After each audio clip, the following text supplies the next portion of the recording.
FC Utrecht speelt tegen Heerenveen de eerste thuiswedstrijd van het seizoen. Hier roeien, morgen.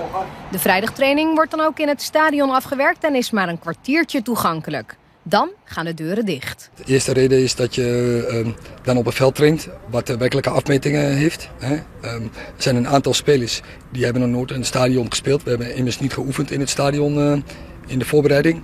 Je hebt dus die reële afstanden en dat wil je ook nabootsen in de training. Dat zijn zo'n aantal redenen waarom je daar in het stadion gaat trainen. En is me heel goed bevallen en ik sluit het zeker niet uit dat we dat in de toekomst nog vaker gaan doen. Maar heb je ook geheimen? Geheimen? Nee, geheimen heb ik eigenlijk niet. Kijk, alleen is het natuurlijk wel zo, wij hoeven de tegenstanders ook niet wijzer te maken dan ze zijn. De tegenstander wordt niet wijzer, maar de pers ook niet, want de spelers houden hun mond. We hebben alle tactische... Nee, jullie hebben niet heel veel gemist.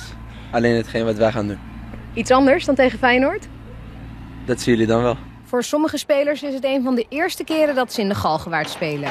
Sean Kleiber bijvoorbeeld, die een hoop bekenden op de tribune verwacht. Ik kom zelf uit Utrecht ook, dus genoeg mensen kennen mij. Dus ik zie het wel.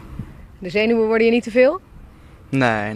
Ik heb in de volle Kuip gespeeld en dat was ook voor de eerste keer. En toen hield ik de zenuwen ook gewoon goed onder bedwang, dus het gaat nu ook wel lukken. Na de nederlaag in de Kuip tegen Feyenoord vorige week telt in de eigen Galgenwaard maar één ding.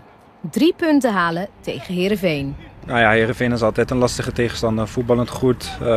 In de counter zijn ze vlijmscherp. Dus we moeten gewoon zorgen dat we aan de bal gewoon heel secuur zijn. Weinig balverlies leiden.